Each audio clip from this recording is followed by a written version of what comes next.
United Nations Convention on the Law of the Sea, Article 283, Obligation to exchange views. 1.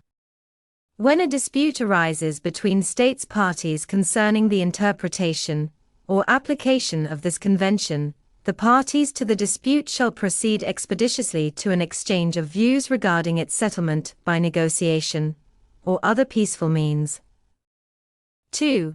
The parties shall also proceed expeditiously to an exchange of views where a procedure for the settlement of such a dispute has been terminated without a settlement, or where a settlement has been reached and the circumstances require consultation regarding the manner of implementing the settlement.